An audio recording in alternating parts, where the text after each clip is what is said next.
Trabalhar por aplicativo é uma forma de você ganhar mais, fazer o seu horário, escolher quando, com o que você trabalha, ter o seu espaço, o seu tempo e a sua forma de trabalhar e continuar ganhando bem. Pelo menos se você ouvir quem faz os aplicativos que servem para fazer isso. Agora, a coisa é essa mesmo? E o principal, quais são os trabalhos que estão indo parar dentro dos aplicativos e que estão na mão agora de quem controla aquelas plataformas e não de quem presta o serviço mais?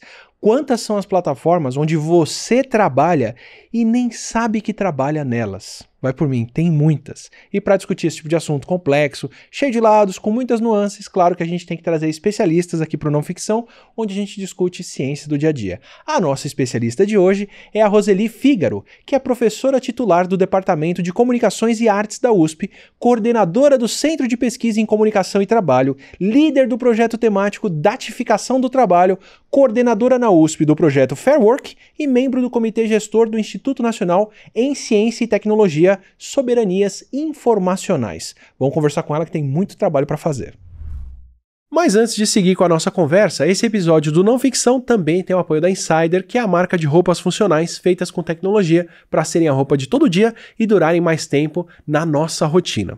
Falando desse durarem muito tempo e pensando no mundo em que a gente vive, já tem um tempo que eu evito fibras sintéticas porque eu descobri que muitos dos microplásticos que circulam na água vêm de tecidos como poliéster e nylon que liberam pedacinhos quando a gente lava eles. E sim, a responsabilidade não deve ser só nem de longe nossa, mas também de quem fabrica plásticos, de quem extrai petróleo, e sim, tem como tratar e filtrar o esgoto para evitar isso, mas se eu tenho a opção de escolher um tecido que não passa por isso, como é o caso do algodão e do modal, eu prefiro. E o modal da Tech T-Shirt tem algumas vantagens sobre o algodão. Como eu já falei por aqui, quem estuda celulose já me confirmou que o modal é feito de polpa de madeira e realmente consome bem menos água para ser produzido do que o algodão. E ainda é um tecido que segura bem melhor o pigmento nas lavagens, ou seja, sua Tech T-Shirt como essa vai durar mais com a mesma cor que você comprou. Como pai de uma criança que me usa de guardanapo, é uma vantagem constante para mim esse fato. Então, fica a minha dica. Junta mais roupa para lavar de uma vez, usa mais fibras naturais ou fibras que são feitas de celulose e não de plástico, seca no varal ao invés da secadora, que é algo que a gente já faz muito aqui no Brasil, e quando for trocar sua máquina de lavar roupas, optar por uma máquina que abre de frente e não em cima, é bom porque ela agride menos a roupa conforme bate. Então essas são algumas formas de fazer a nossa parte. E a lavagem delicada não ajuda muito porque ela consome mais água do que a lavagem comum. Aproveita que a gente tem 12% de desconto com o nosso cupom ATILA e apoia a nossa parceria e o nosso conteúdo por aqui.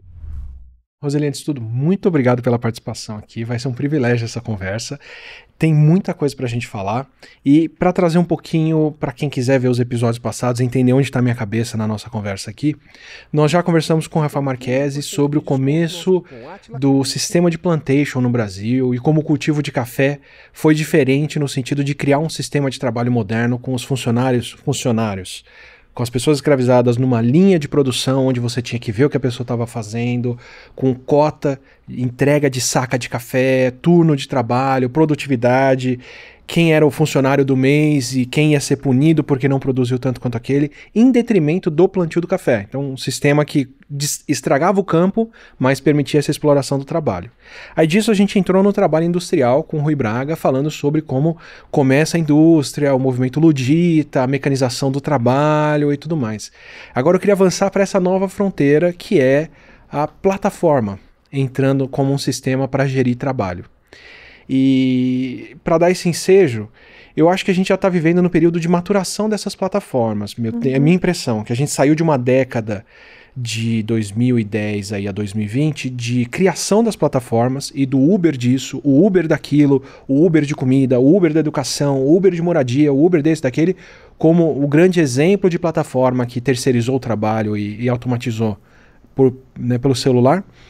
E a meta a ser atingida em termos de crescimento, volume, entrega, rendimento, mesmo que não renda, que é uma coisa que a gente está vendo agora. E acho que agora a gente está nessa fase de sobrevivência, de criaram-se essas plataformas todas e agora cada uma vai apertar o calo de quem puder para ver quem vive mais tempo e fale depois dos concorrentes. Essa é a minha impressão. Então, queria já começar com a conversa para entender se é esse ponto de trabalho que a gente está vivendo. Então, primeiro, muito obrigada pelo convite, estar aqui, poder falar com você e os seus seguidores. Olha, primeira coisa que, para tentar começar a nossa conversa, vamos começar pelo nome. Certo. Por que plataforma? Perfeito. Eu acho fundamental. Então, isso, se nós formos pegar, por exemplo, a palavra nuvem, né? É uma coisa muito complicada, né? Você falar, os dados estão na nuvem. Sim. Tudo o que não existe é uma nuvem, porque nós temos servidores que consomem muita energia, muita água, território, minérios, lítio e etc., cobalto, etc. e tal, para funcionar. Então, não tem nuvem. Então, a palavra nuvem é uma metáfora para modalizar o sentido do que se faz e para ocultar, né? O discurso faz isso, né? Ele mostra ou ele oculta, né? Para ocultar que esses dados vão para um território, vão para um lugar. É mais fácil falar seus dados estão na nuvem do que seus dados estão no computador do fulano ali, ó. Exatamente, estão lá na Califórnia, em tal lugar, estão em São Diego, não sei aonde. Não é? A nuvem anda, né? Parece que ela tá assim, o ventinho leva para cá, leva para lá, um dia pode estar aqui no Brasil, outro dia pode estar lá, ninguém manda na nuvem, né? Lindo, não é? Nem São Pedro manda na nuvem, não é? Bom, com a plataforma é a mesma coisa. Plataforma parece ser o que? Uma estrutura, não é?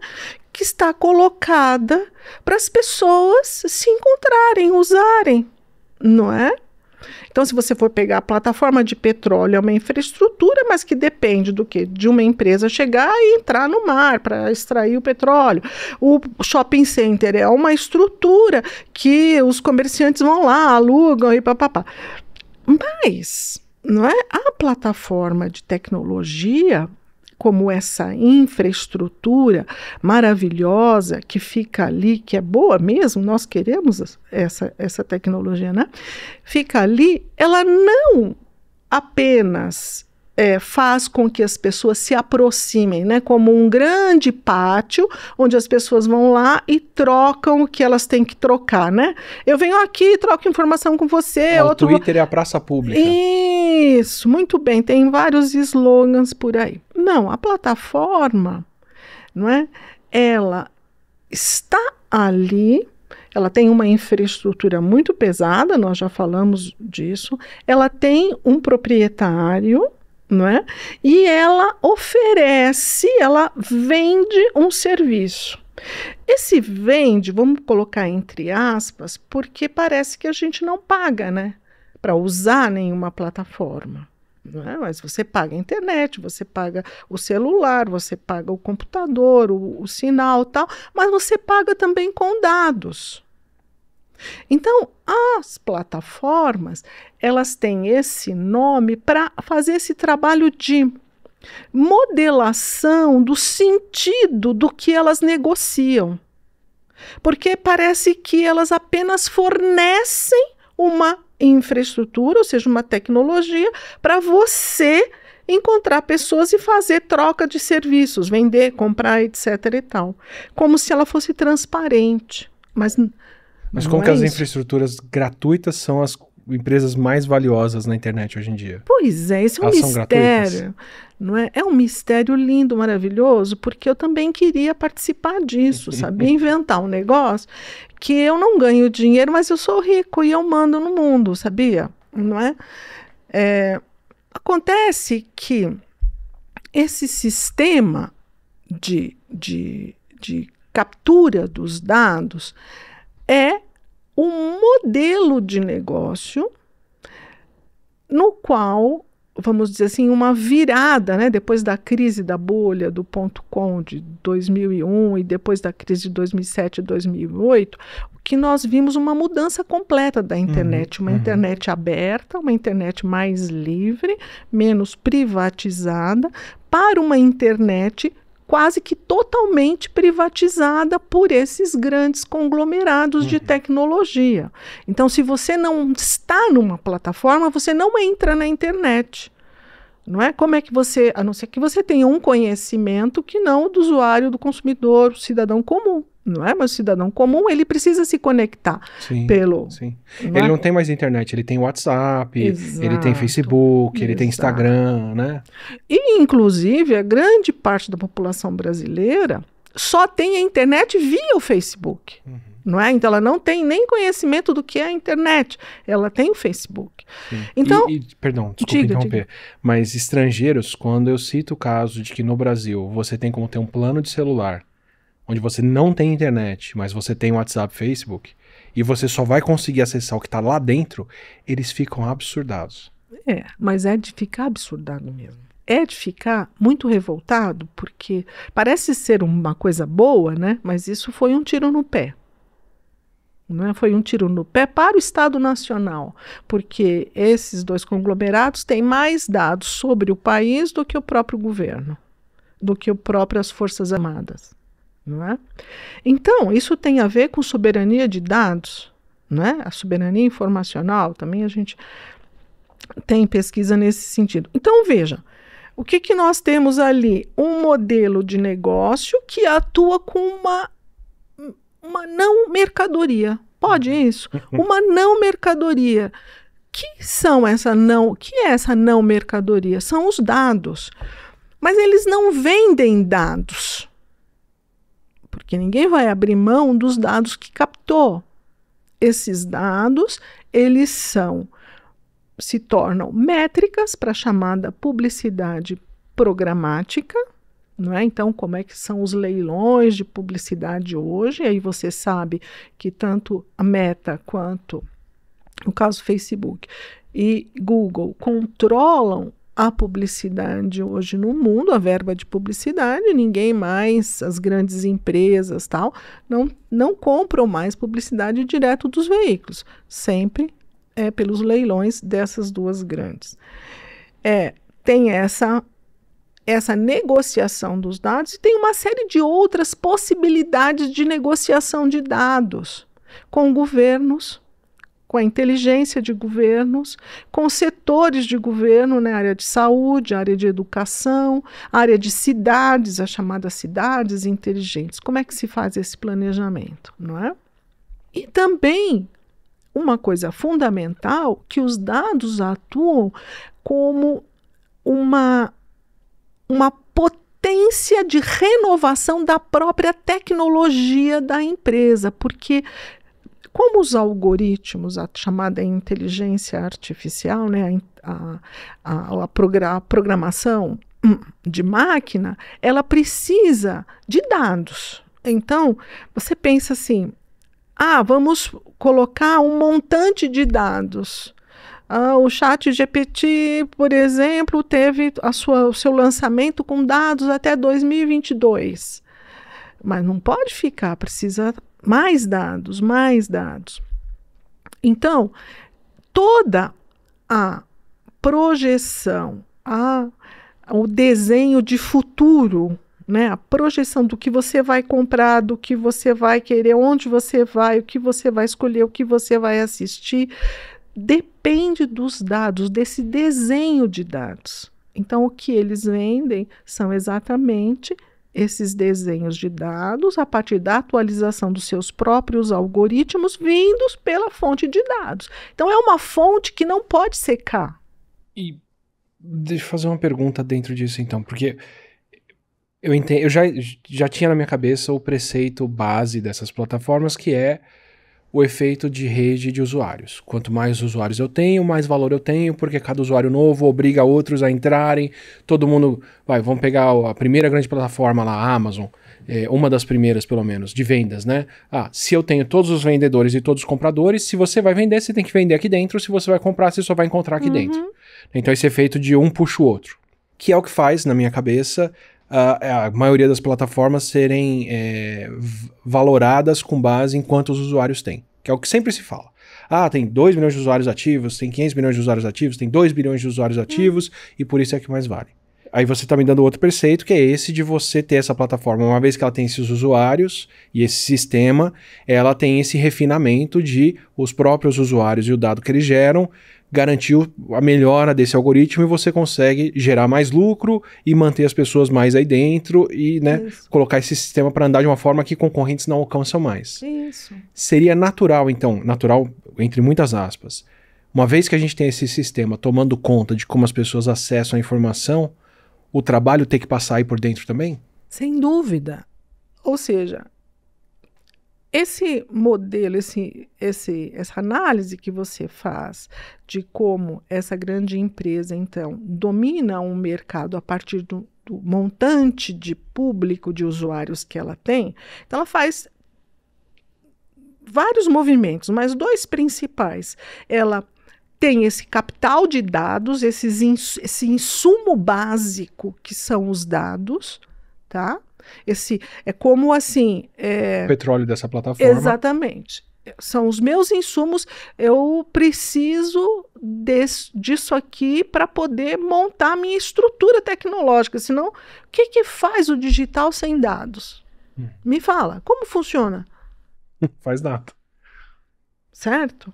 Muito bem, então eu opero toda essa maquinaria a partir desse insumo básico.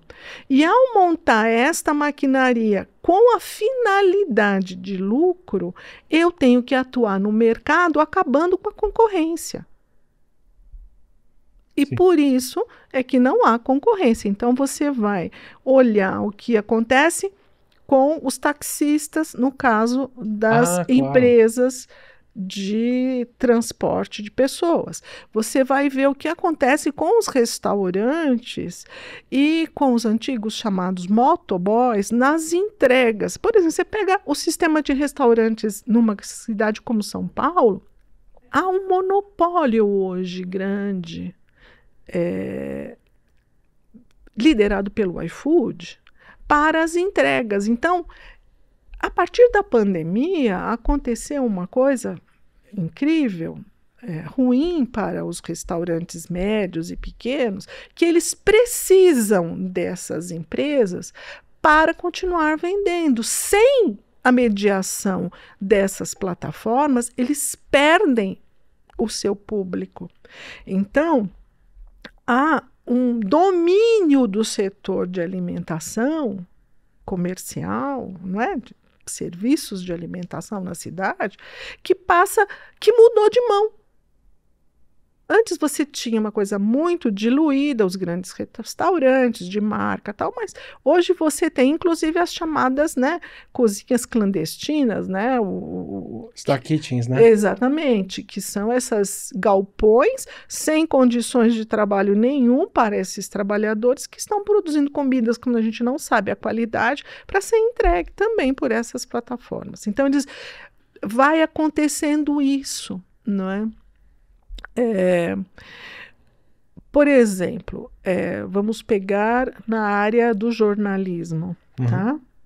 Porque geralmente a gente acha que esse problema do trabalho, a precarização do trabalho, as condições insalubres, as condições desumanas acontecem somente com aquelas pessoas desqualificadas, não é? As pessoas que, porque a pessoa não suou a camisa para conseguir melhorar na vida, então ele é um carregador, ele é um motorista, ele é um entregador. Precário é o trabalho de quem está lá costurando para vender a roupa do sweatshop lá. Exato, sabe? É o imigrante, é o boliviano que chegou ali, então vai trabalhar naquilo. Não. Além de todos esses seres humanos que são explorados em condições péssimas, nós temos médicos, nós temos advogados, nós temos jornalistas, nós temos publicitários, todos eles trabalhando pela lógica das plataformas, não é? Porque além de financiar jornalismo, não é? Dando dinheiro para os projetos, nós temos também uma forma de proceder, de como você vai produzir a sua matéria. Então, se você não escreve na forma do SEO, que garante... SEO, Search Engine Optimization, né? Otimização para a busca. Exatamente, otimização para a busca, em que você... pode ser recuperado, né, nos sistemas de busca, então você está fora. Não é? Você também tem que fazer uma escrita que seja uma escrita atrativa para uma narrativa, não é?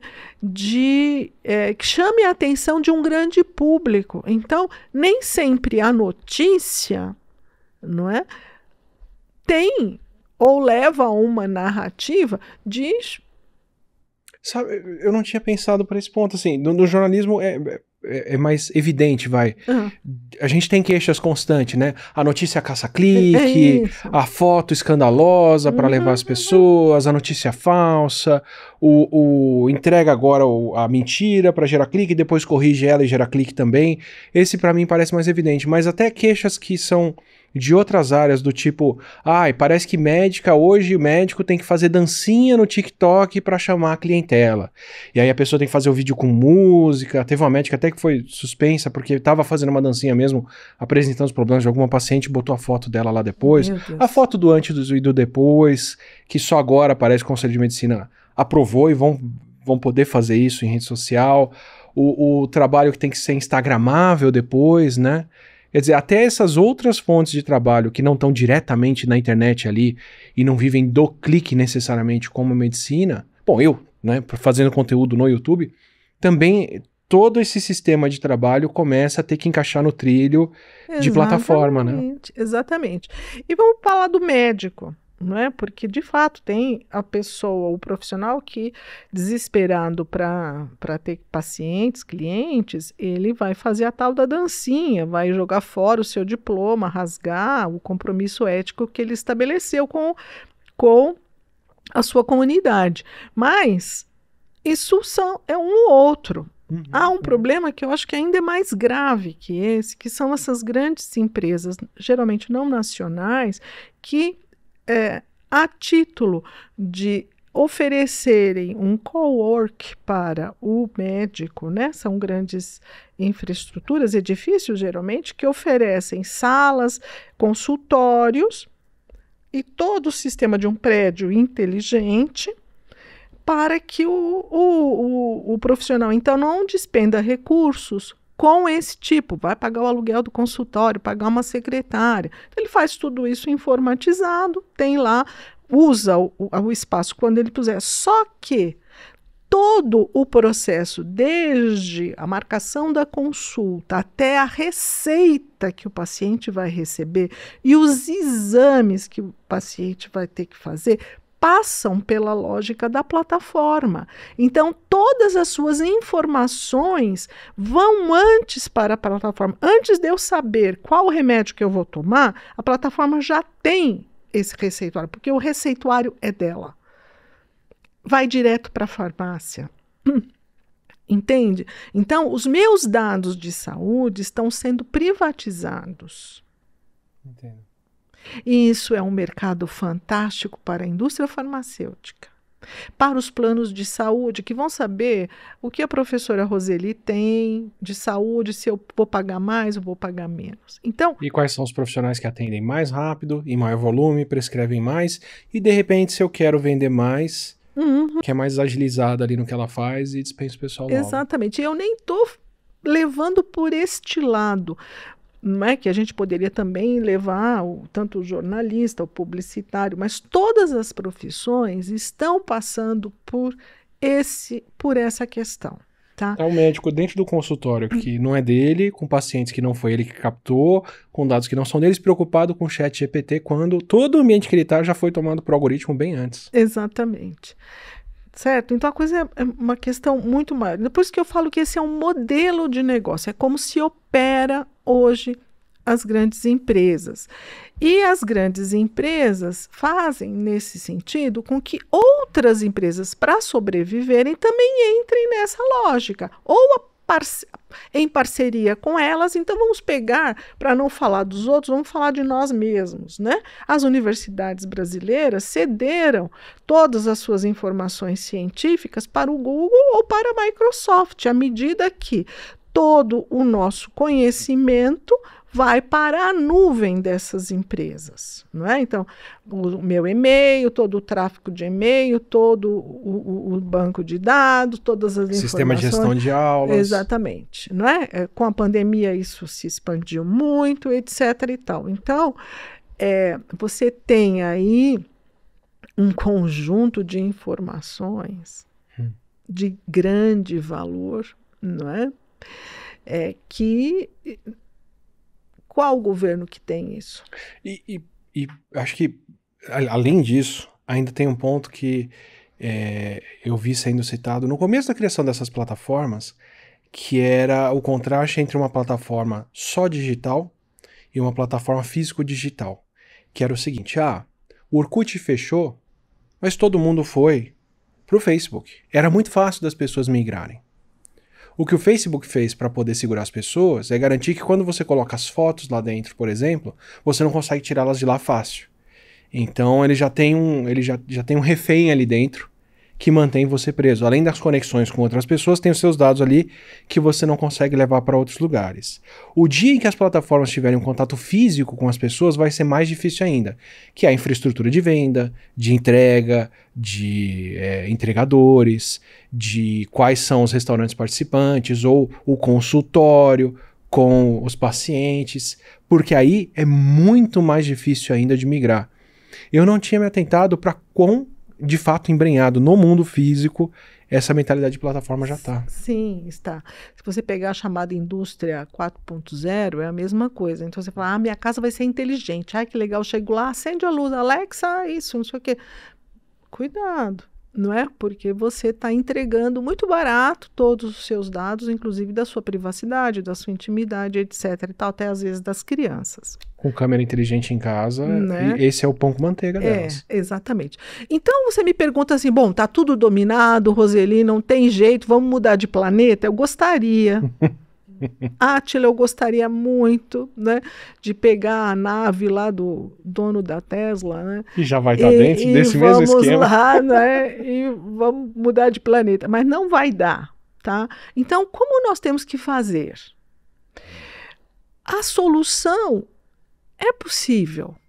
Tem solução, mas tem que enfrentar os gigantes. Eu tô fazendo essa paradinha aqui para lembrar você de assinar o nosso canal, assim você recebe os próximos episódios do Não Ficção e os próximos vídeos por aqui. E para quem já se inscreveu, pense em mandar um apoio, se tornar um membro, mandar um valeu demais, ou um pix pra gente em contato@atiliamarino.com.br. Toda forma de apoio ajuda muito. Eu não vou nem entrar na questão que de repente me caiu essa ficha enorme quando você fala de outros profissionais jornalistas, quem trabalha com direito, quem trabalha com medicina e outras coisas entrando nessa, diretamente com as plataformas clássicas que a gente conhece, com sistema de entrega, motorista, venda e outras coisas, qual que é o tamanho da mão de obra de trabalho que já foi deslocada para dentro dessas plataformas digitais, no Brasil pelo menos? Olha, nós tentamos, quando fizemos o segundo relatório para o Fair Work Brasil, nós tentamos esse levantamento. O que é esse relatório, antes de tudo? O projeto Trabalho Justo, né? Fair Work, é um projeto internacional liderado pela Universidade de Oxford e com parceiros em vários países do mundo, os 38 países, em todos os continentes, e o Brasil fez 2 rodadas dessa pesquisa. É uma pesquisação que faz o levantamento das condições de trabalho, das oportunidades das plataformas, para verificar se há o cumprimento dos princípios do trabalho justo, que são 5 princípios. Condições salariais justas, ou seja, se recebe pelo menos o salário mínimo por 8 horas de trabalho. Condições justas em termos de segurança, plano de saúde, equipamentos de segurança pessoal. Gestão justa, ou seja, se as pessoas que por acaso são cortadas do sistema, se são punidas, se ela tem um processo adequado para poder se defender, etc. Seja uma transparência a respeito do que ela foi desligada. Isso. Se ela tem poder de voz, não é? Poder se defender. Contrato justo, se há um contrato que a pessoa entenda o que ela está assinando, ok, eu concordo, não é?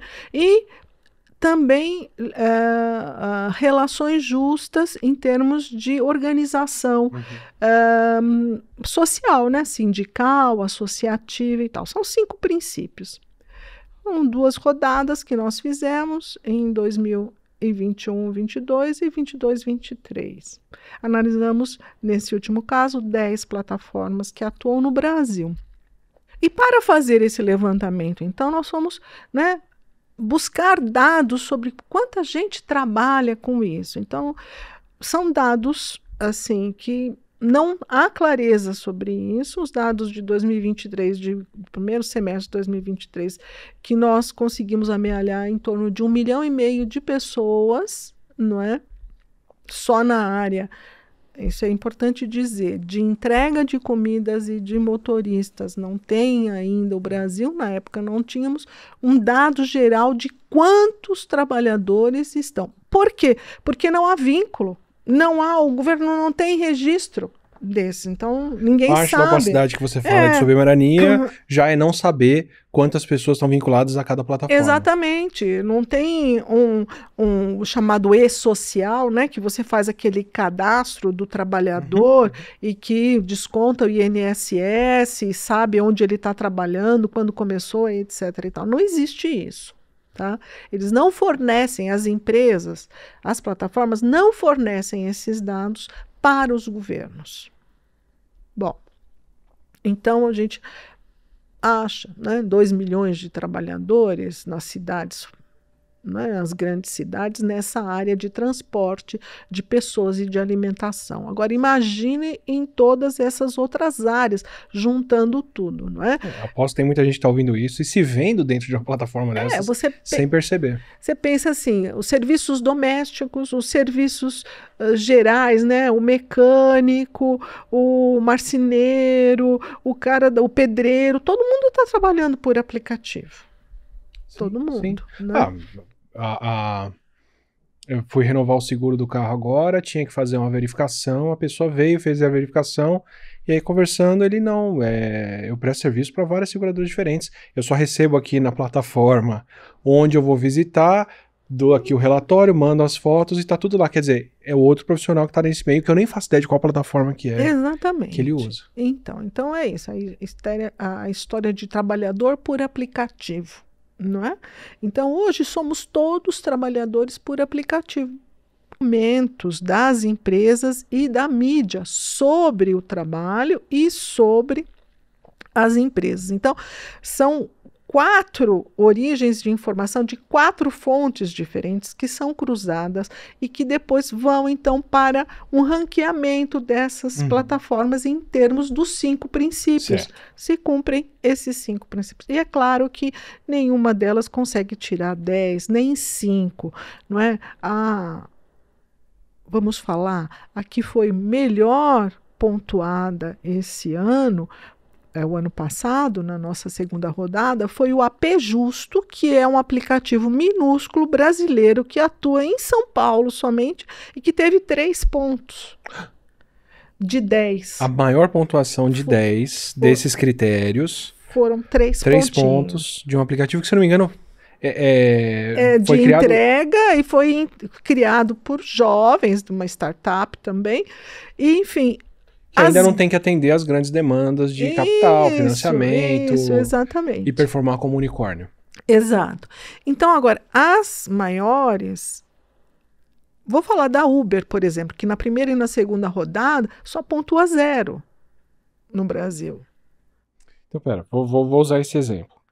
Quando um aplicativo desses de motoristas vem, tem toda aquela propaganda feita em cima para trazer novos... motoristas falando, olha, você vai poder trabalhar no seu tempo, você dita o seu horário, você faz o que você quer, você ganhou o suficiente, você pode parar e ir para casa, então você vai ganhar mais, sem burocracia, no seu tempo, com seus recursos. Então, A proposta que é feita é que você vai ganhar melhor e vai ter melhores condições de trabalho. Está me dizendo que... Não é nada disso. O que eu estou te dizendo é que esse foi o grande slogan, não é? Lá em 2014, 2015, onde havia, inclusive, aquela briga com os taxistas, você lembra? E os motoristas. Briga aqui, em aeroporto você tinha gente saindo na mão. Sim, é briga mesmo, física, né? Mas isso mudou completamente, porque nós temos um número de trabalhadores desempregados e que trabalham, um número de desempregados grande. E também um número de trabalhadores chamados informais, trabalhadores por bico, por peça, por períodos, muito grande. O Brasil, países como o Brasil, eles são países que têm uma classe trabalhadora muito sofrida e que não conseguiu alcançar ao longo do século XX e mesmo no século XXI os direitos básicos, elementares, que estão na Constituição, no item do artigo 7º da Constituição, que são os direitos mínimos do trabalho. Garantia salarial, garantia de segurança, garantia de descanso, uma jornada de 8 horas, etc. e tal. Você está me dizendo então que esse bonde a gente perdeu? Perdemos. Então, as plataformas navegam nesse bonde, não é um bonde, é um transatlântico, entende? Porque tem uma força de trabalho que precisa trabalhar para sobreviver e elas vêm e oferecem uma migalha a mais, ou para você complementar o salário a sua renda, porque o salário é baixo, ou porque você está, de fato, desempregado e não tem outro. Agora, vamos supor que tudo bem, uma grande oportunidade, então. Vamos pensar assim. Olha, o Brasil é um país dos desvalidos mesmo. Estamos no mato, vamos dizer. Tá? As plataformas chegam... A pandemia foi uma bomba na economia de todo mundo. Vamos, né? As plataformas chegam e salvam a lavoura, porque elas vão oferecer tudo isso que você falou. Olha, liberdade, não tem chefe. Você trabalha na hora que você quer e se você trabalhar bem, você vai ganhar muito dinheiro. Será? Bom, então o que as pesquisas têm mostrado no Brasil e em outras partes do mundo é que essa história não é bem assim. Como é que é, então? Primeiro, a questão do horário. Tempo de trabalho e remuneração sempre estão muito vinculados. Se você não tem um vínculo empregatício que diz você vai trabalhar até 7 horas da noite, até 8 horas, né? E vai ganhar X, então quanto que eu vou ganhar? Por peça. Mas quanto que eu vou ganhar? Você sai de casa, Átila, sem saber, quando você liga o aplicativo para entregar uma refeição ou para o seu carro para pegar, você não sabe quanto que você vai ganhar por aquela corrida. Você só vai saber quando você aceitar a corrida. Então você pode pegar 10 corridas ótimas, não é? Durante o dia, mas para fazer isso, 10 corridas numa cidade como São Paulo serem ótimas, você vai ter que trabalhar 14, 16 horas por dia, por conta do trânsito, das distâncias, etc. e tal. Vai ter que ter um carro abastecido em boas condições, não é? E ser muito rápido nas lógicas da gamificação do trabalho, de como o aplicativo vai te jogando as oportunidades, porque o algoritmo também não é assim, completamente aleatório. Depende, por exemplo, se você trabalhou um mês 14 horas, o algoritmo gosta de você, então você vai continuar recebendo corridas. Mas se você teve um problema com teu filho, ficou uma semana sem trabalhar, o algoritmo vai jogar você lá embaixo na lista de novo. Você não vai partir do mesmo patamar, percebe? Então, as empresas têm este chamado que nós chamamos de gerenciamento algorítmico. Parece que não há um chefe, mas é um chefe invisível. Muito mais capaz. Que é muito pior, porque você não pode nem xingá-lo. Você não pode falar nem mal dele pro colega, porque ele não existe. Entende? E ele é individual, e totalmente individualizado. Tchum! Você é uma antena. Quando você conecta o seu celular para trabalhar, você é uma antena que está no raio da plataforma. E ele tem controle absoluto sobre o seu tempo de trabalho. Se você para ir ao banheiro, os caras sabem. Eu tive uma experiência de pegar um motorista de algum aplicativo no aeroporto e... Como é que foi a história? Eu não lembro como é que a gente chegou nele. Tinha um pedido à parte, foi alguma palestra que eu fui dar e a pessoa me recebeu lá.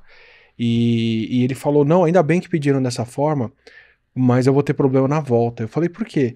Porque se eu chego e só ligo o aplicativo aqui no aeroporto, eles sabem que eu devia estar entregando passageiro por outro e não me dão viagem. É isso.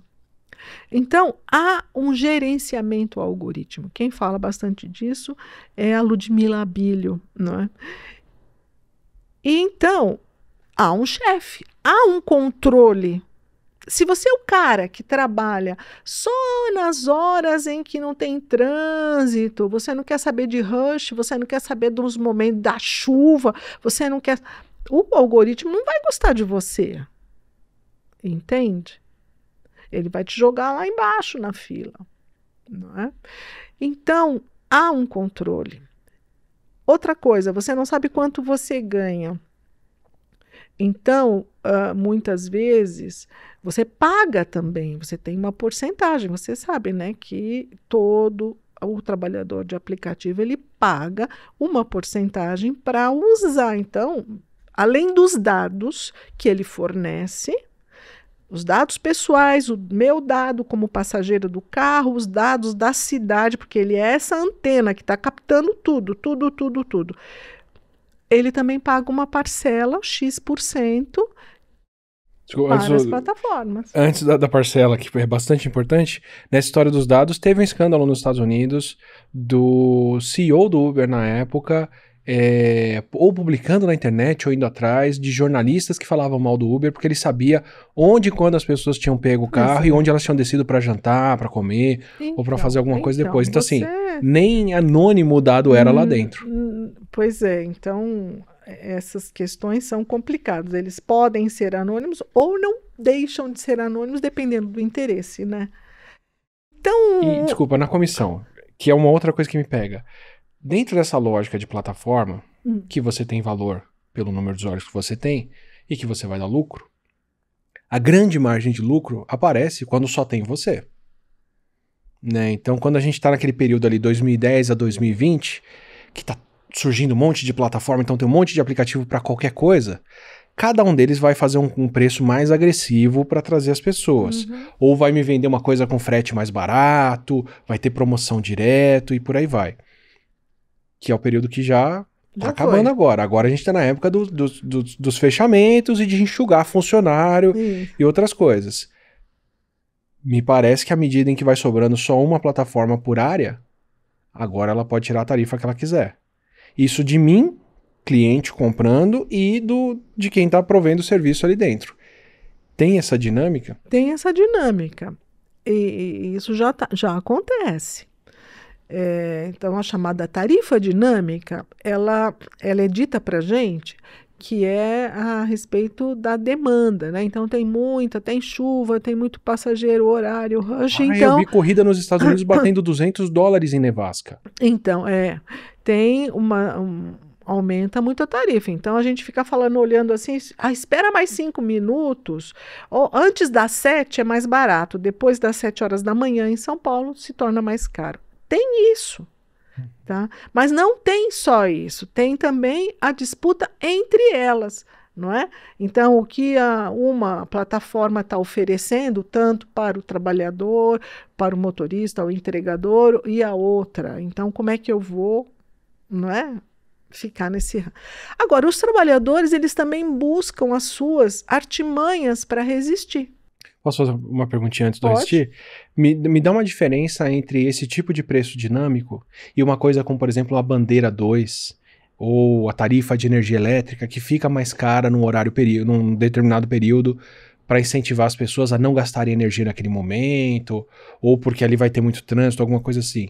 O que muda quando a tarifa é dinâmica e ela responde a qualquer coisa e não só a um ponto fixo como a partir de tal hora é tanto? Porque você não sabe exatamente quando ela vai se dar. Porque, por exemplo, quando você tem lá as cores na sua conta de luz, né? Vem, se você usar nesse período do ano, tá, a partir de tantos volts, você vai pagar na taxa vermelha. Não é bem assim. Não há essa informação com tanta antecedência para nós consumidores usuários. Você sabe, o horário de rush aumenta a demanda, então, claro, vai estar, né? Tem menos motoristas, tal, vai subir. Agora, e se há uma promoção? O trabalhador também não sabe. Eu cansei de ver relatos, entrevistas, eu gosto de falar com as pessoas, então eu vou fazer as entrevistas, eu vou para a rua conversar com os caras, assim, escuta, eu estou pesquisadora, tal, você pode falar um pouquinho sobre o seu trabalho? Os caras estão ali comendo a sua marmita na rua e contribuem com a gente, né? Então, olha, eu estava trabalhando por um valor de R$ 5 a corrida e, de repente, baixou para 4. E eu fiquei sabendo na hora. Acontece isso direto. Então, eles também, enquanto trabalhadores, não têm controle de quanto ele está ganhando sobre o seu trabalho. Tanto é que o maior problema que nós tínhamos nas entrevistas com os trabalhadores no projeto Fair Work é pedir para o trabalhador nos reportar quanto que ele ganhava no final do mês. Ele não sabia. Então, tirando os custos, porque eu gasto tanto de gasolina, o almoço, não sei o quê, não sei, depende. Depende, ele não sabe o quanto ele vai levar para casa no final do mês. Esse é um dos maiores problemas de estresse entre esses trabalhadores. A maior tensão entre eles é alguma coisa acontecer com a moto, com o carro, não é?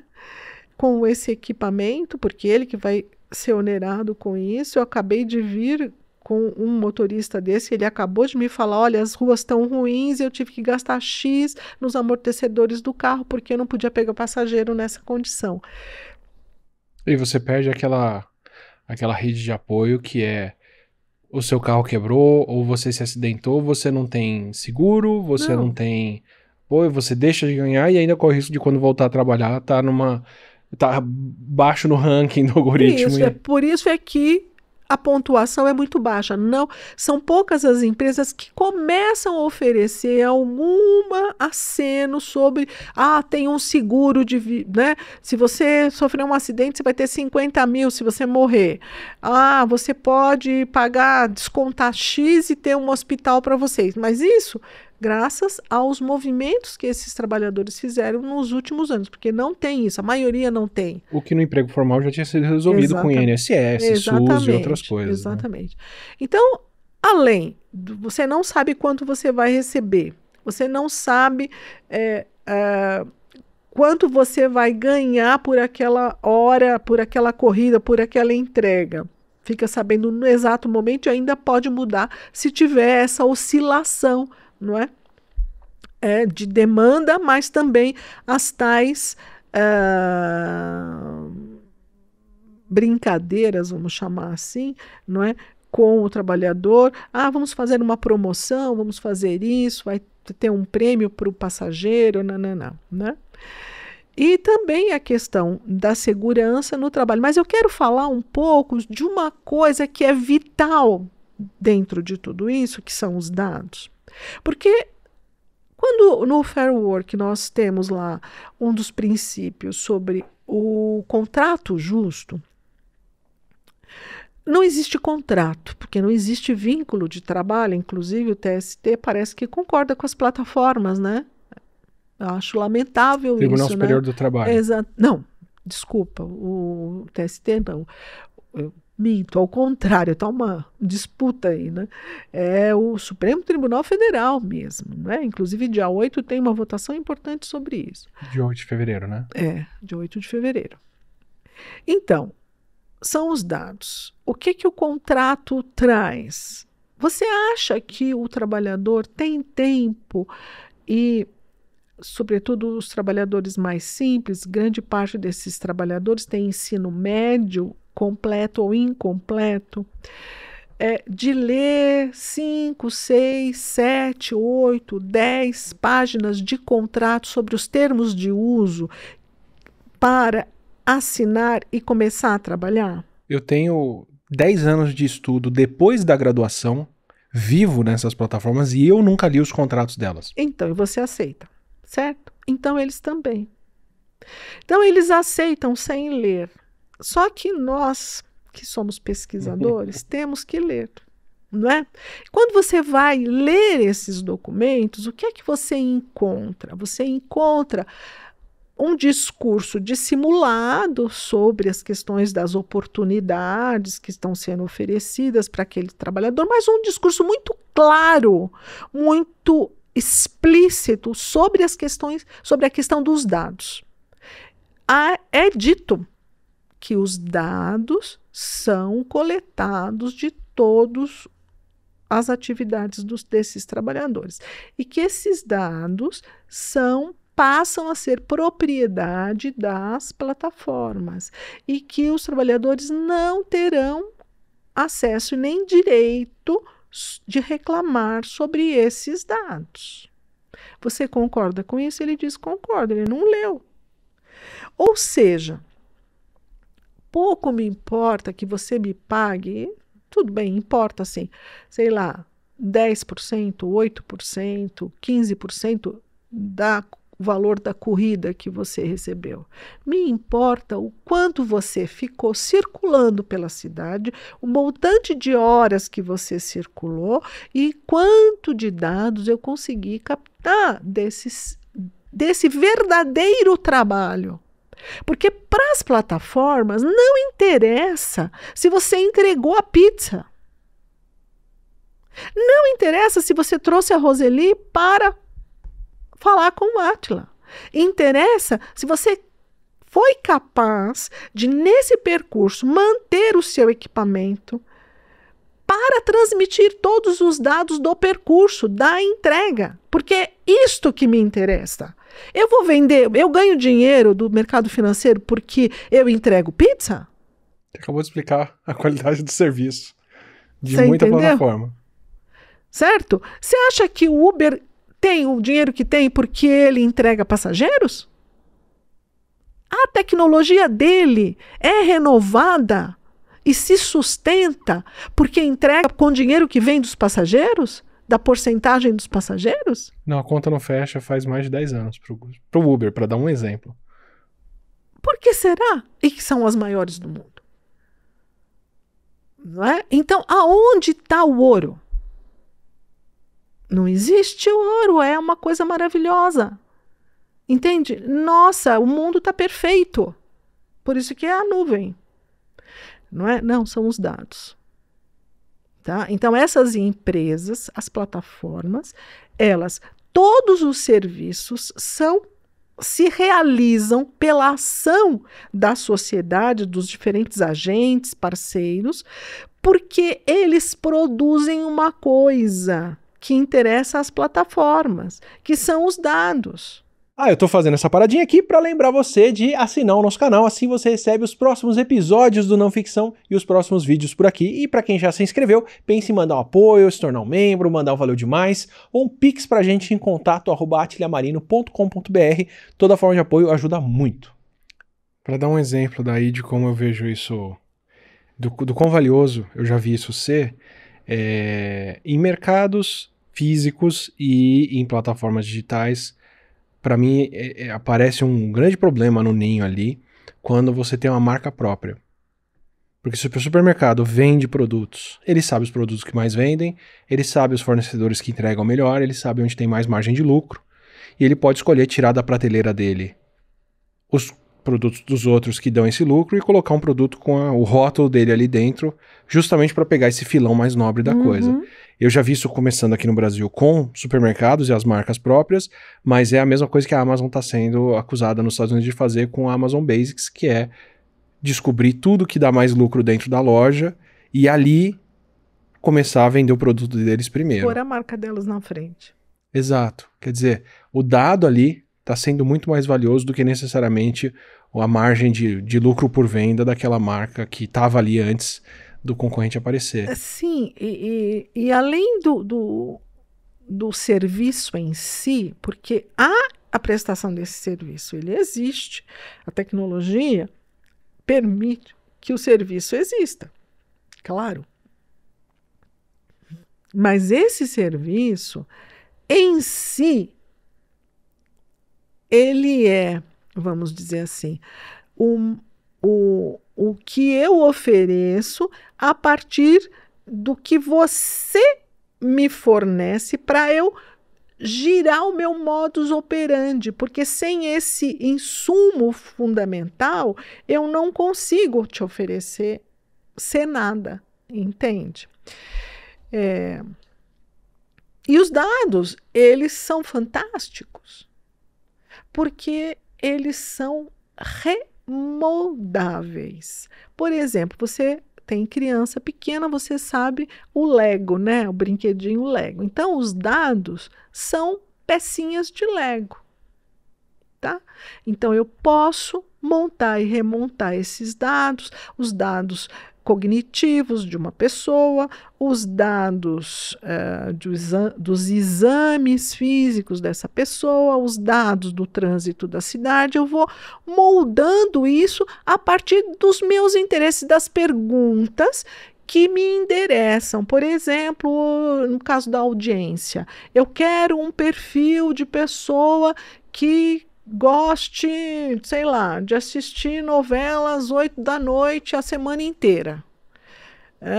Sexo feminino e tal. Então, isso é o modelo mais tradicional, mais comum, que ele vai te entregar. Esse é o mais fácil. Mas eu posso pedir também o seguinte: olha, eu quero saber quem está em dúvida no processo eleitoral. Aonde essas pessoas estão? Como eu faço para convencê-las a definir o seu voto? E nós já temos exemplos disso, eu não preciso falar. Já está indo para mais de 10 anos de eleições ditadas por esse tipo de dado. Então, esses dados são fundamentais, porque eles não vão dizer só a minha idade, o meu CPF, tal, mas eles vão dizer o que eu gosto, o que eu não gosto, o que eu penso, o que eu leio, o que eu assisto, etc. e tal.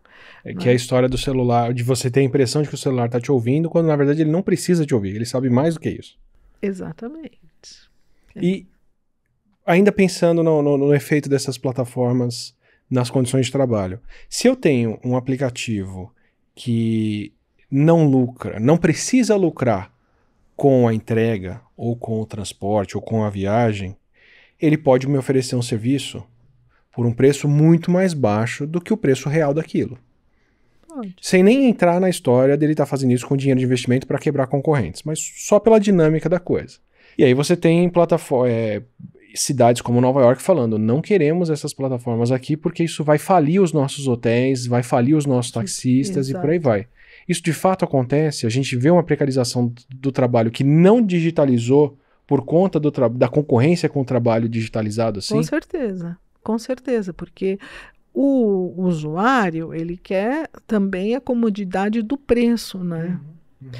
Então, e a comodidade da própria tecnologia, porque eu não preciso ligar para o taxista, esperar ou ir para a rua atrás, né? Aqueles famosos filmes de Hollywood que você sai, táxi, a mocinha sai na rua, né? Chamando o táxi amarelo, tal, romântica e tal, não é? É mais cômodo, sem dúvida, é um avanço. Agora, não precisa ser tão penoso para esse trabalhador, poderia ser diferente. Ele poderia, de fato, ter um vínculo, ele poderia ter algum discernimento da gestão do seu próprio trabalho, ele poderia, sim, ter seguro de saúde, ele poderia ter equipamentos de segurança dentro do seu carro e dentro da sua moto, não é? Ele poderia ser obrigado a trabalhar X horas e não 14, 16 horas, entende? Então, os 5 princípios são mínimos para respeitar os direitos de um trabalhador e eles podem ser, sim, garantidos. O problema que eu vejo quando você coloca de forma clara essa dinâmica é que não dá para atender o que as pessoas normalmente retrocam, que é não gosta, faz melhor então. Porque não tem como fazer melhor. Se eu não tenho os dados, se eu não tenho investimento e se eu não tenho se eu não estou operando tentando vender um outro produto que não é o serviço que eu estou entregando, não tem como eu fazer uma plataforma concorrente justa. Não, não tem porque você não tem o controle da tecnologia. E tem outro problema, não é só ser capaz de, tá? É ter dinheiro para investir numa infraestrutura tecnológica pesada que essas empresas têm. Eu não vou entrar no mérito de fazer nenhuma fala mais provocativa. Mas a gente pensa assim, né? O salar da Bolívia. Será que a Bolívia domina aquele minério? E as disputas políticas que se dão em torno daquele território não tem nada a ver com a produção de celulares e desses equipamentos, né? Chips, o Brasil etc.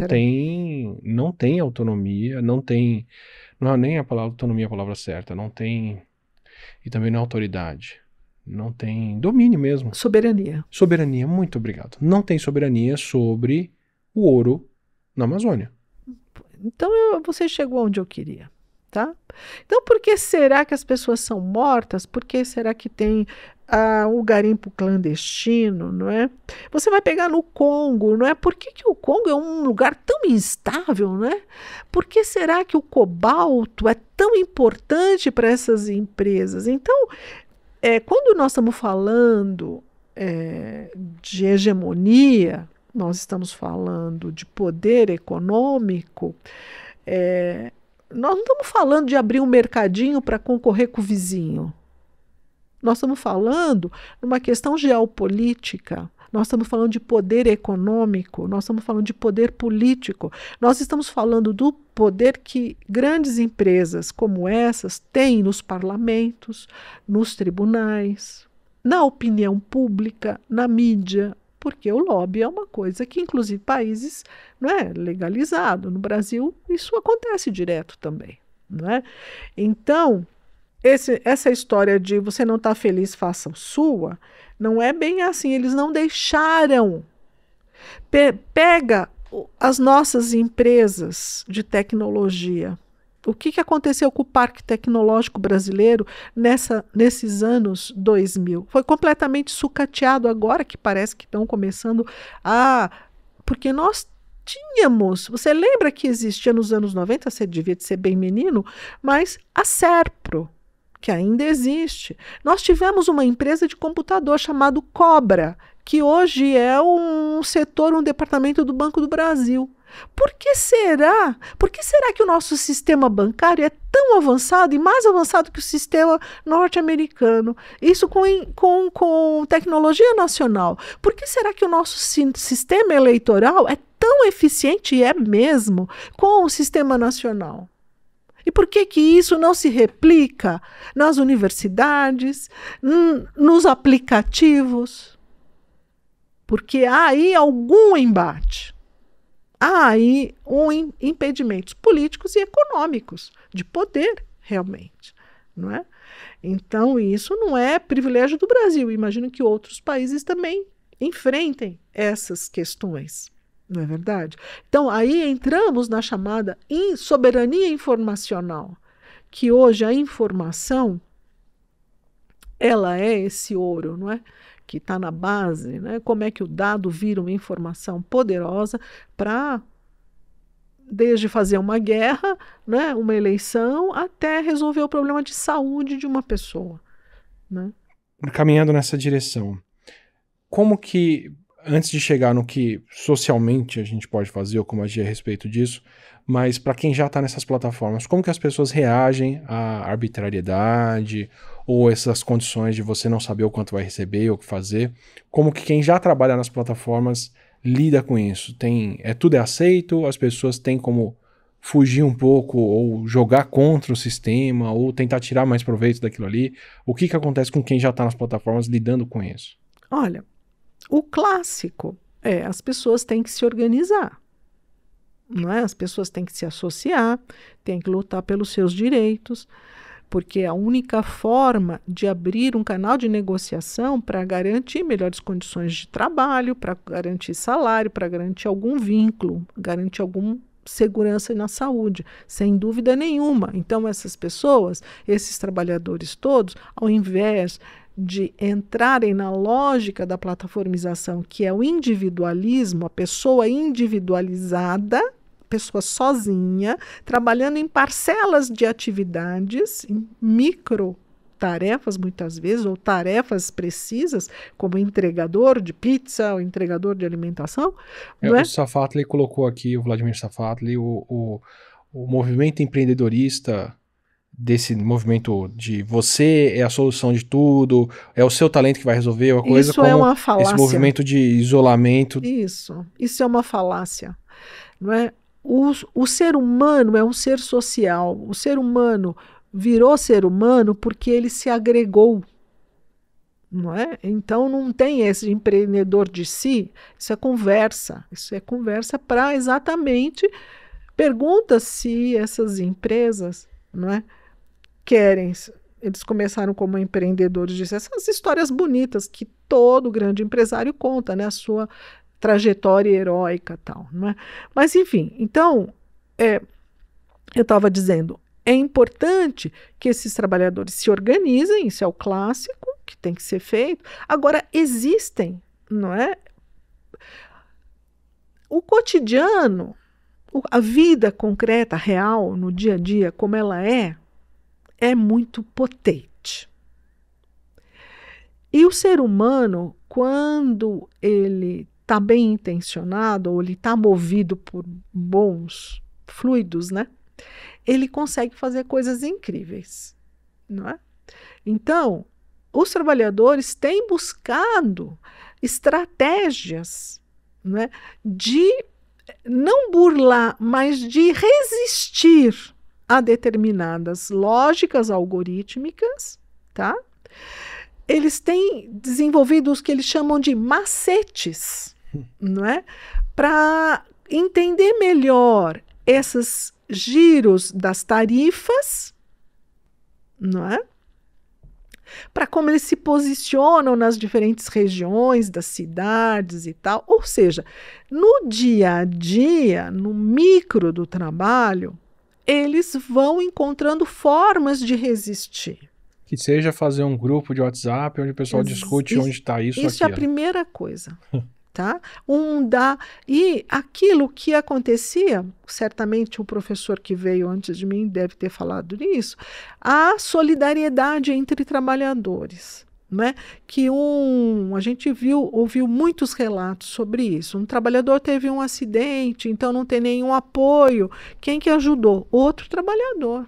Não é? Então, isso é o começo da organização dos trabalhadores, da classe trabalhadora, é essa, né?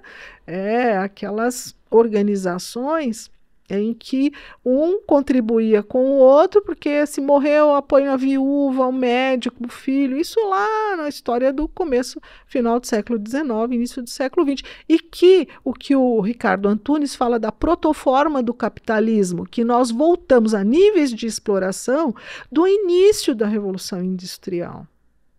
De tão precárias que são essas condições de trabalho. Um termo que me marcou muito é o do tecnofeudalismo. Então é isso mesmo. Esse autor tem falado bastante sobre essas condições de trabalho anteriores à Revolução Industrial e que colocavam a servidão como a única possibilidade do trabalhador. Né? Então, veja, há estratégias, essas estratégias são estratégias de sobrevivência do dia a dia, são importantes porque elas mostram que o trabalhador não está apático, porque quando ele está apático ele já está doente, ele já está num caminho que não tem volta. E esse é o começo do caminho para a coisa fundamental, que é a organização em associações, sindicatos, seja lá o que eles querem denominar, mas precisa se organizar. Precisa se organizar, não tem outro caminho. E do nosso lado, da sociedade civil, nós, pessoas, cidadãos que defendemos a democracia, porque esta forma de atuar, desse modelo de negócio, é a barbárie. Uhum. É a barbárie.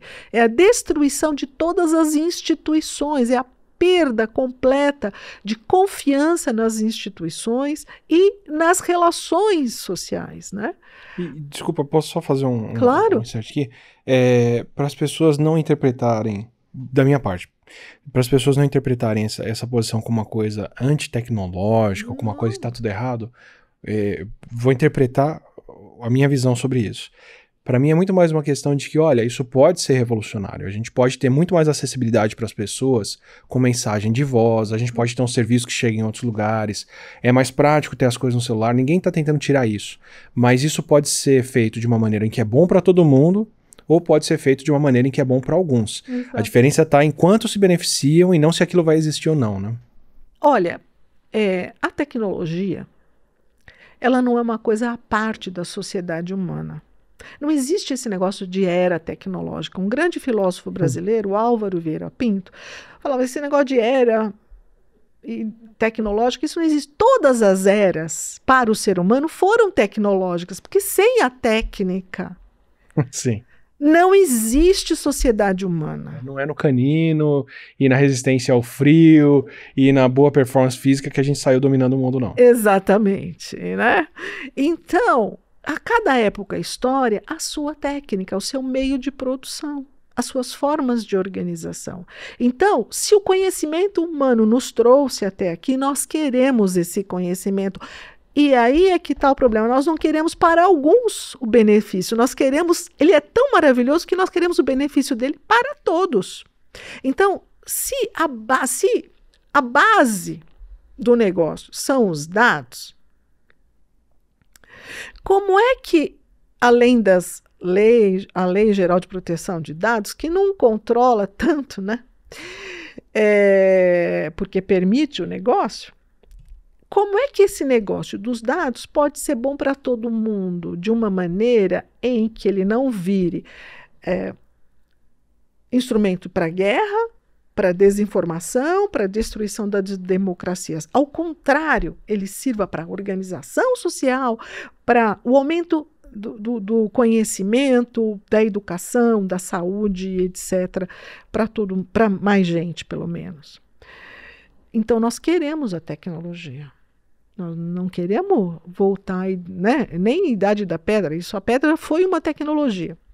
Então, sim, as tecnologias são fruto do conhecimento humano. A forma de uso dessas tecnologias é que causam essas defecções e que atrapalham a organização da sociedade, né? E o bom andamento das... Eu pergunto para vocês que estão me ouvindo. Nós chegamos à conclusão que é importante uma vida, uma energia mais limpa. Não chegamos a essa conclusão. Se não, se há disputas, né, econômicas, né, China, Estados Unidos, França, não sei o que, por motivos, claro, econômicos, geopolíticos e tal, mas me parece que a sociedade civil acha que, de fato, a energia limpa é uma coisa boa para a sociedade. A gente acha que é bom reciclar.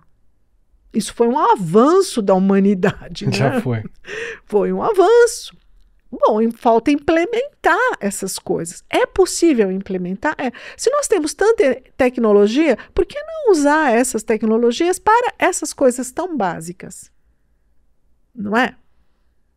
Se nós temos a possibilidade de ter informações sobre a saúde, por que o Brasil é o primeiro país em hanseníase? Em morte por diarreia? Por quê? Não é? Será que essas informações não poderiam ser usadas, além da Bolsa de Valores, para resolver outros problemas?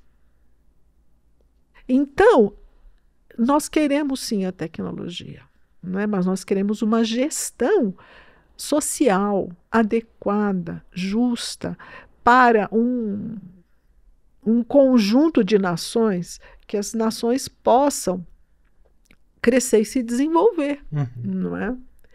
E aí, Átila, vou tirar do bolso agora uma pombinha branca, mágica, para te oferecer como solução para este problema. Vai ser uma primeira aqui. É fácil. É fácil, mas dá guerra. Detalhe. Detalhe. É fácil, mas dá guerra. É fácil, é só regulamentar o trabalho. Quando você entende que o que nós somos nessas diferentes plataformas somos produtores de dados, além do que oferecemos, nós oferecemos dados. Então, nós oferecemos duas mercadorias: o produto direto do trabalho, ou seja, esse podcast que você está oferecendo, e todas as informações mais nossas aqui. O meu olhar, o teu olhar, o meu gesto, quantas vezes eu estou aqui tossindo ou não, etc. e tal. Não é? Essa é outra mercadoria. Então, como é que a CLT não responde? A CLT é o mínimo necessário, no caso do Brasil, ou mais do que a CLT, o que está lá na Constituição de 1988, mas nós podemos avançar. Não está bom? Realmente não está? Vamos avançar. Então, o que é o trabalho hoje? Como regulamentar os direitos do trabalhador? Quando você regulamenta o direito do trabalhador, a partir de cada plataforma, você vai cercear determinadas atitudes dessas plataformas no uso dos dados. Você vai diminuir a fake news, a desinformação, você vai diminuir o discurso do ódio. Sabe por quê? Você sabe que existem agências de comunicação contratadas para fazer discurso do ódio, para fazer desinformação, porque elas dão clique. Eu tô fazendo essa paradinha aqui para lembrar você de assinar o nosso canal, assim você recebe os próximos episódios do Não Ficção e os próximos vídeos por aqui. E para quem já se inscreveu, pense em mandar um apoio, se tornar um membro, mandar um valeu demais, ou um pix pra gente em contato@atiliamarino.com.br. Toda forma de apoio ajuda muito. Eu tive contato essa semana com uma notícia, eu não lembro qual foi o jornal que levantou, e é muita omissão minha, mas que a Quai foi a revista Piauí. Revista Piauí, obrigado, não tinha certeza se era ela, contratou a agência para criar conteúdo falso e criar perfis falsos, porque geram mais clique e seguram mais as pessoas dentro da plataforma. Isso, contas falsas, contas inclusive ranqueadas em outros, com prefixo de outros países, países africanos, não é? Mas que atuavam aqui, criadas por eles. Então, agências profissionais. Pode ser um aluno meu que está sendo contratado porque ele está precarizado para trabalhar numa agência dessa. Não é? Não sei se você ouviu. Desculpa, ali não é nem o caso que eles não estavam combatendo notícia falsa, que já foi feito a respeito de todas as plataformas. Era o caso de que eles estavam pagando para ter isso lá dentro. Não, exatamente. Não é assim, não estamos pagando para fazer o fact-checking, não. Nós estamos falando o seguinte: eu pago para fazer o fact-checking, mas eu pago para criar a notícia falsa, porque ele vai me dar clique, o fact-checking vai me dar mais, porque me interessa o dado da audiência, o percurso dessa, não é? Então, quer dizer, se eu vou regulamentar o trabalho, eu vou garantir, pelo menos, minorar, não é, as condições para esses trabalhadores e ser muito mais rígido nessas questões éticas e tal, para impedir. A médica que está fazendo dancinha, porque ela precisa desesperadamente de mais pacientes, ela não vai precisar, porque ela vai ter o trabalho dela direitinho. Entende? Ontem eu ouvi numa reportagem de um telejornal que o mercado financeiro está muito preocupado com os influencers de finanças. Não sei se você viu essa reportagem. Eu achei ótimo, eu ri muito, comentei com meu marido, falei, quem sabe agora eles vão entender o que a gente está falando, não é? Porque se o mercado financeiro começa a ficar preocupado, eu acho que Deus ouviu as nossas preces. Do que se trata? Trata-se do que? Influencers de finanças. Então, fundos, corretoras contratam influencers para fazer a influência do público em determinadas, como chama? Para promover um tipo de investimento ou outro. De um investimento ou outro, de uma ação ou outra para o investimento. Então, o influencer vai lá e fala, olha, hoje está bombando a ação tal, compra. Aí o cara vai. Mas é tudo furado. Então, cria uma bolha, cria problema no sistema de gestão, do sistema financeiro, nas bolsas de valores. Isso está acontecendo já no Brasil, não é? Então, tem Polícia Federal no meio. Eu falei, gente, por que não faz isso? Não é? Com todas as áreas, com o jornalismo, com a área de medicina, com o trabalhador. Gente... Eu posso me colocar nessa situação e descrever exatamente isso. Por transparência com quem está nos assistindo e para não ser o roto falando do mal rasgado, eu vou dar um exemplo meu, me colocar nessa situação. Eu já trabalhei com farmacêuticas, por exemplo. A última delas foi a Pfizer. Eu fiz uma campanha com eles contra fake news no Instagram, respondendo fake news que as pessoas criam, ou desinformação, ou dúvidas legítimas que as pessoas têm sobre eficácia e segurança de vacinas. Então, para começar, primeiro é publicidade explícita. Eu fiz inclusive dentro do perfil deles, olha, isso é uma campanha publicitária, tá tudo marcado ali. Então eu não estou anunciando um produto que ninguém me falou. Segundo, em saúde, isso é muito bem legislado no Brasil, eu acho super interessante, então não se pode ter propaganda de medicamentos. E tanto que eu não estava falando, tomem a vacina X ou Y, jamais poderia fazer isso. E terceiro, que é o que eu tenho grande fôlego aí nessa área, eu estou falando de uma coisa que nem é a empresa que rege, é a Anvisa. A Anvisa decidiu, olha, essas vacinas são seguras e eficazes, elas podem entrar no SUS. E aí o sistema de saúde decide onde, quando, como, para quem, dentro de qual regime de vacinação as pessoas vão tomar as vacinas. Então o que eu estou fazendo ali é informar as pessoas dentro de uma coisa que não está embaixo da empresa que me patrocinou para decidir. Diferente de uma empresa virar para mim e falar, olha, fala bem desse tratamento aqui e recomenda ele no seu vídeo lá, mas na manha aqui, para ninguém saber o que aconteceu. Então, que é o caso da Bolsa de Valores, dos tais influencers aí, das ações na Bolsa, né?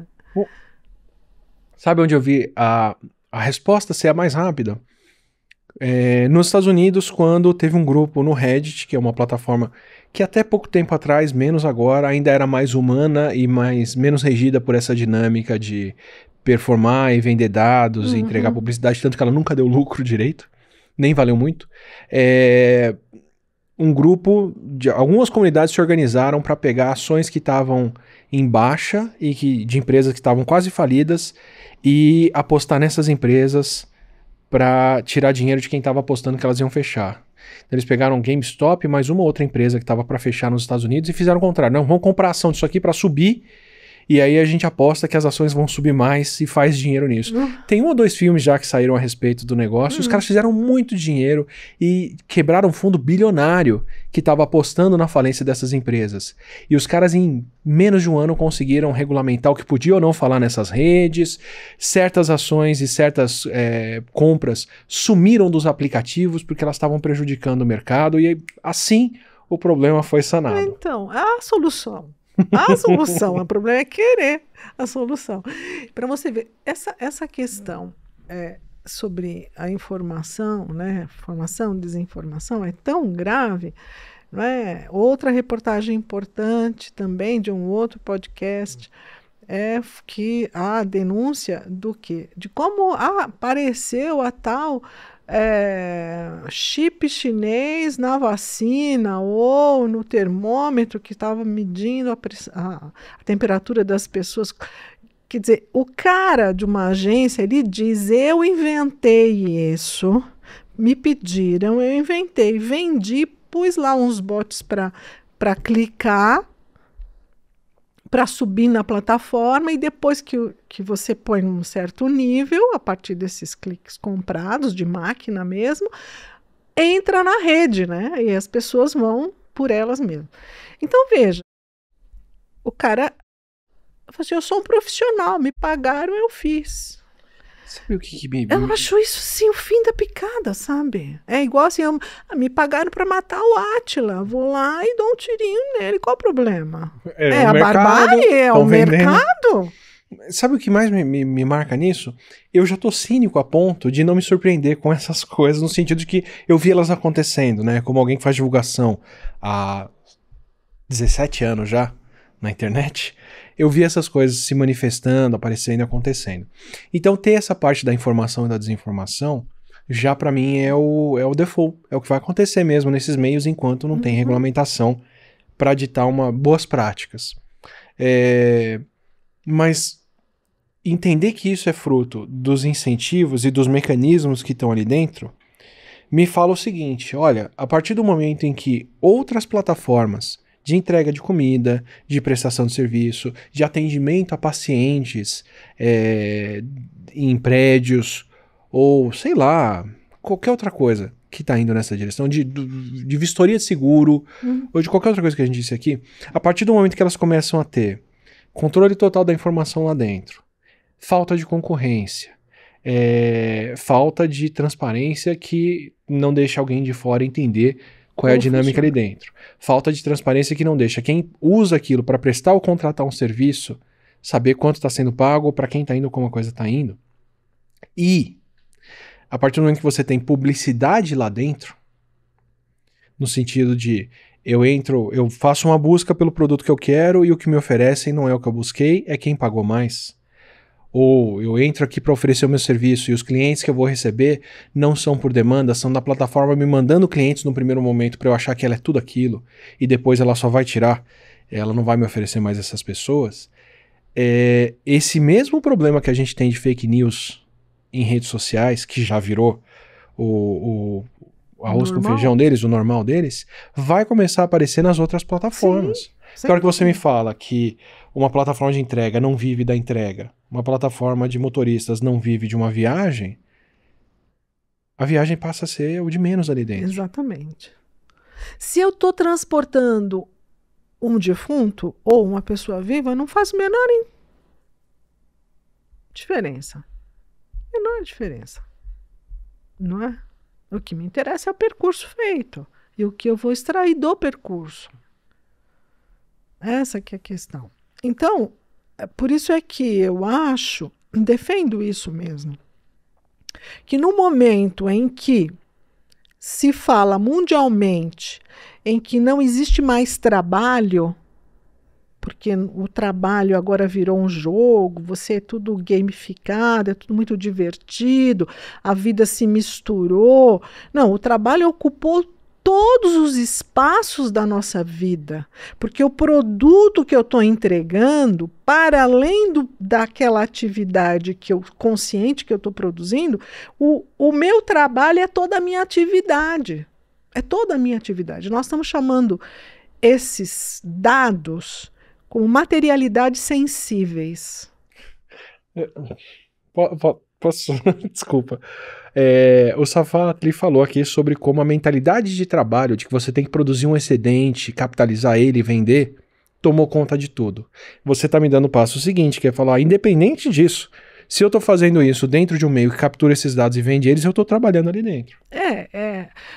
Nós vamos dizer assim, existe até uma polêmica internacional, se nós podemos falar que o trabalho do usuário é um trabalho no sentido de criar mais valor, criar mais valia, no sentido marxista, ou se não.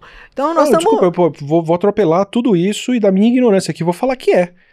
Ponto. Porque a partir do momento em que todas as plataformas, Twitter, Facebook, Reddit, todas as outras, estão se fechando e impedindo o acesso desses dados para quem é de fora, porque agora eles vão vender esses dados para treinar o próximo ChatGPT, ele sim pegou tudo que eu produzi ali dentro e tá vendendo isso, ponto, assim.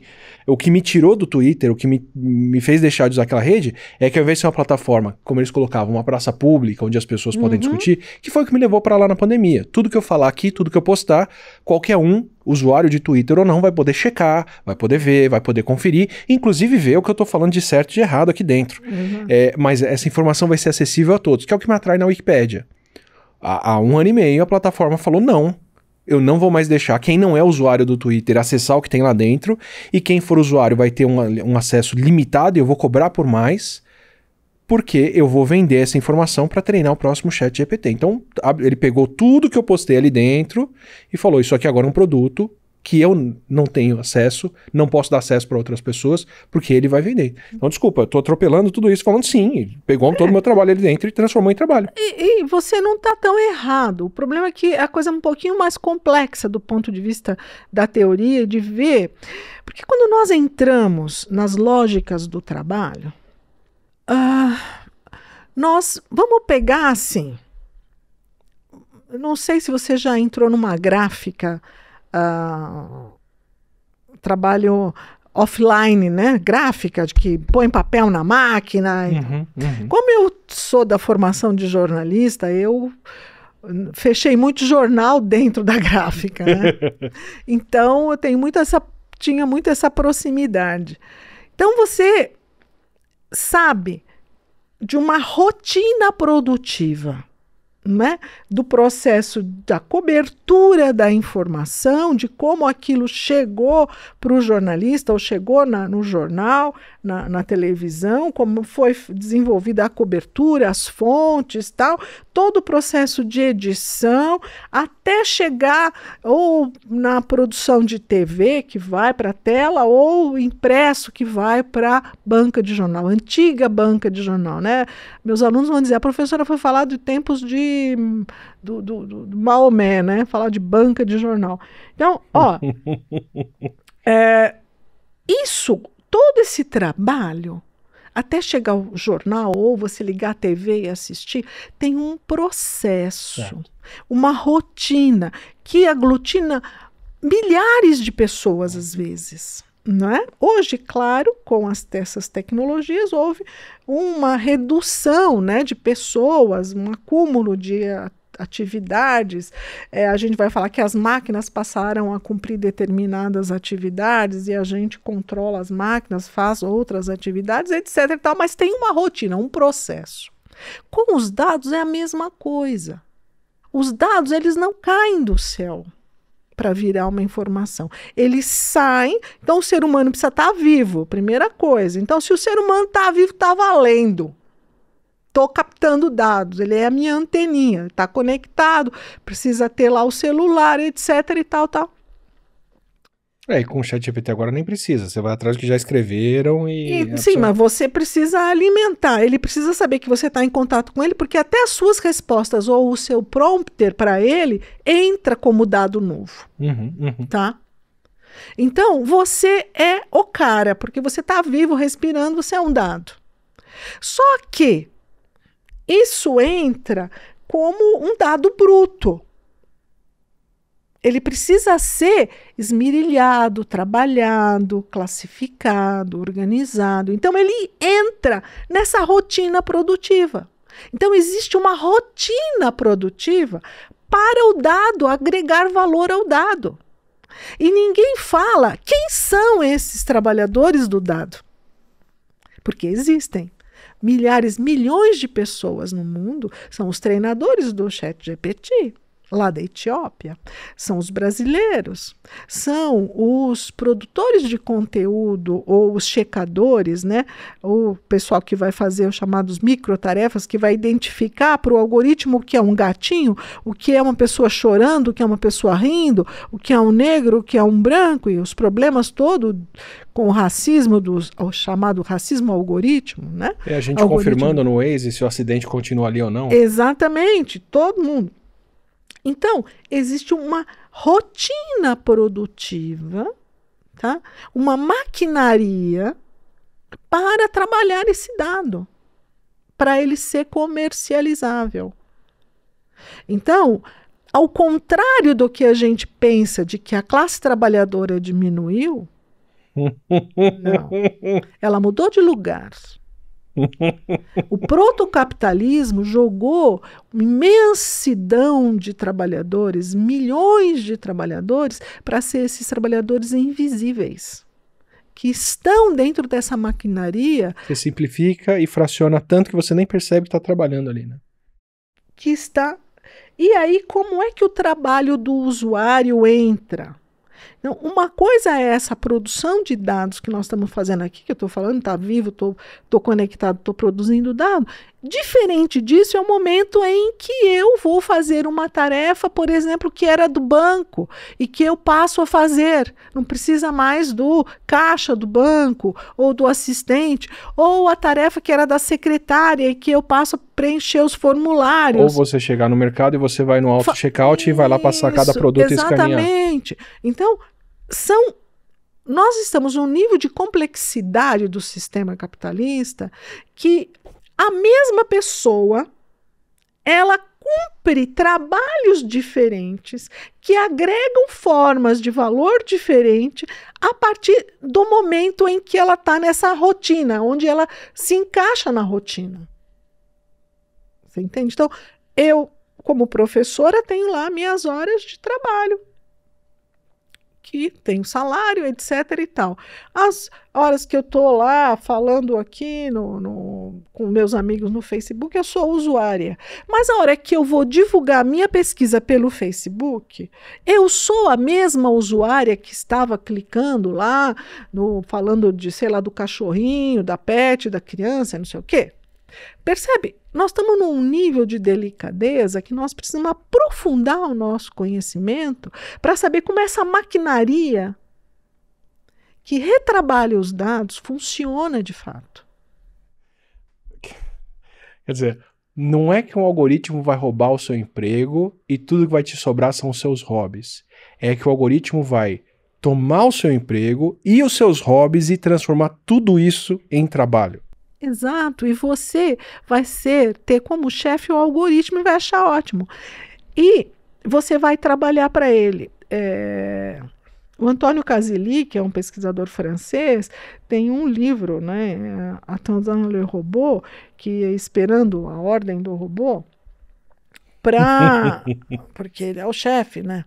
Então, é essa a questão. Então, essa maquinaria que eu chamei de maquinaria dos diferentes lugares em que nós estamos para produção do dado e o refinamento desse dado vai identificar onde está a extração de mais valor ou não. Tá? E vai, de qualquer forma, mostra para a gente que o dado é um insumo básico. Então, sem água, não tem energia limpa, não é? No caso do Brasil, as hidrelétricas. Não tem água, não tem, secou, vai ter que abrir a termoelétrica porque não tem. Então, é a água para virar a rodana, entende? Dessa maquinaria. Só que tem um monte de gente trabalhando para fazer isso circular, que essa gente não aparece. Não são só máquinas. Essa é a questão. Então, são novas profissões, uma desespecialização muito grande. Então, as microtarefas são pedacinhos. Se a gente fala lembra do filme do Charlie Chaplin na linha de produção dele, que ele só aperta o parafuso? Imagina que hoje nós podemos, metaforicamente, falar assim que há um trabalhador que ele não aperta os dois parafusos, ele está numa microação do apertamento desse parafuso. Ele dá um like e avalia o parafuso apertado. Um faz isso, o outro precisa estar numa parte disso. Então, as tarefas são muito mais fragmentadas, o trabalho é muito mais individualizado, um trabalho muitas vezes solitário, porque se dá no home office, mal pago, não é? O trabalho por peça do século XIX, tá? E por isso é que a solução está na regulamentação do trabalho.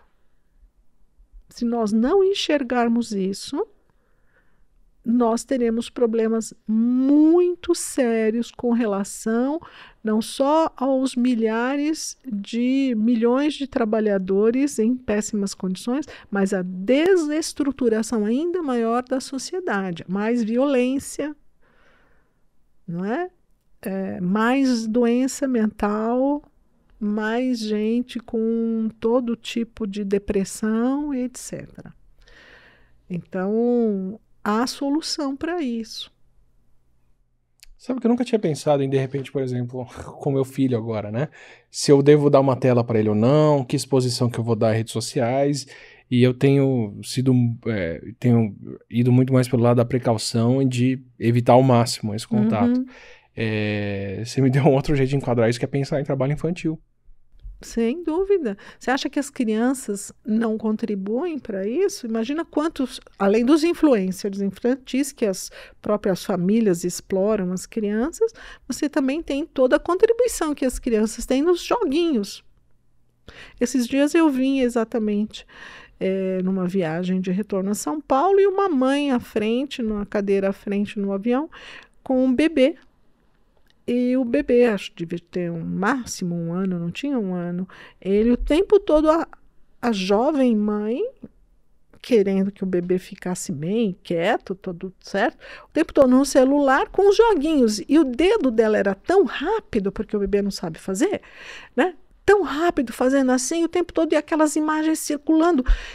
E a velocidade da explosão de imagens que corriam, de cores, você imagina eu fico pensando, o nosso olho, o nosso cérebro, a dinâmica da rapidez de processar essas imagens e de entender o que está ocorrendo ali, está causando também, claro, ao longo do prazo, uma mudança no próprio ser humano, não é?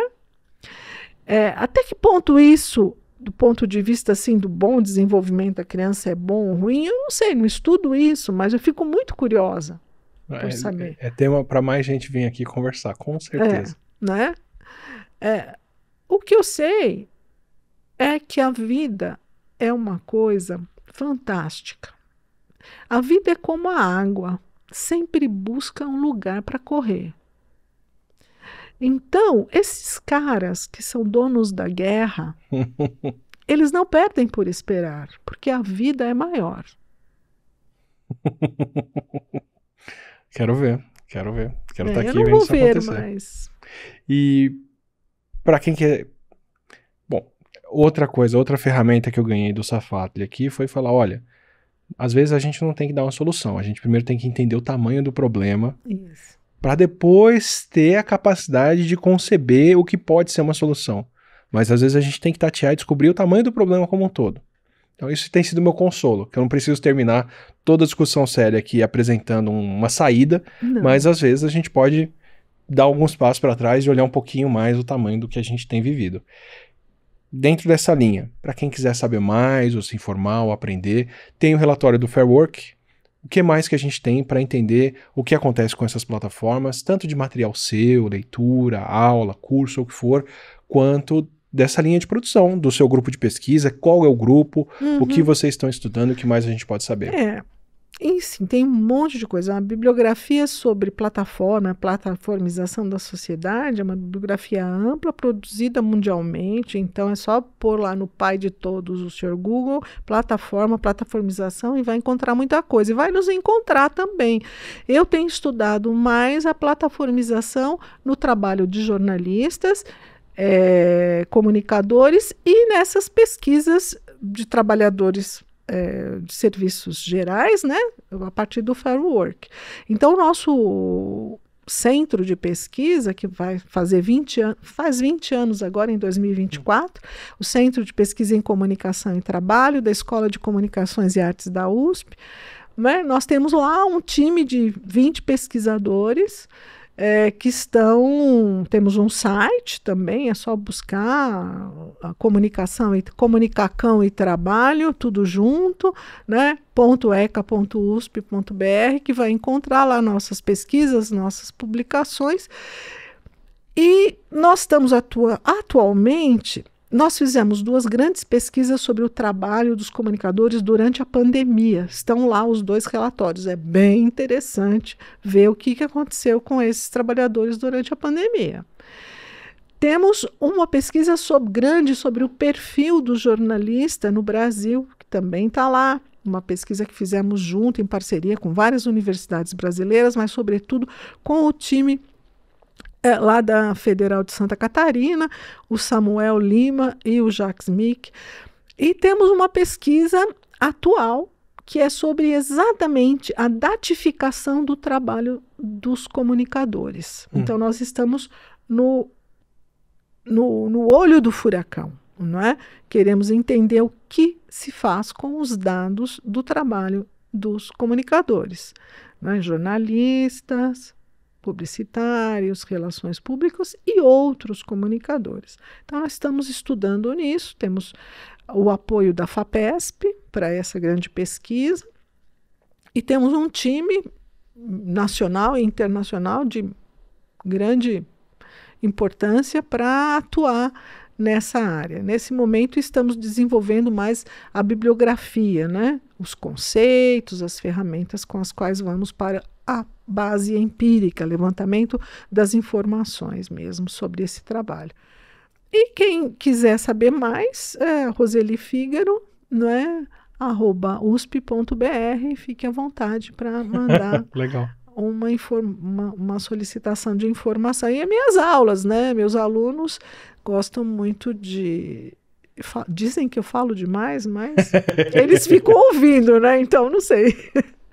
Mas tem muitos dos nossos pesquisadores com muitos trabalhos publicados, não é? E eu acho que tem um arsenal de informações aí para ser visto.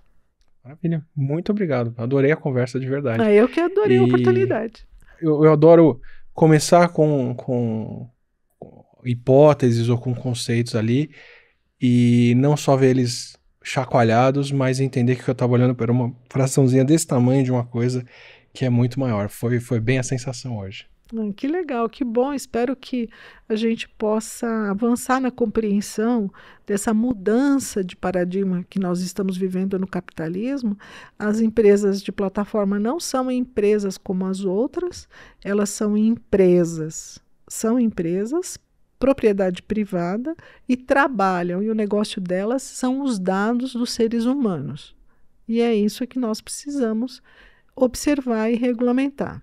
Toda a sociedade está sendo reorganizada, inclusive institucionalmente, do SUS à universidade, ao colégio do seu filho, à creche, está sendo reorganizada em função dessa lógica da extração de dados.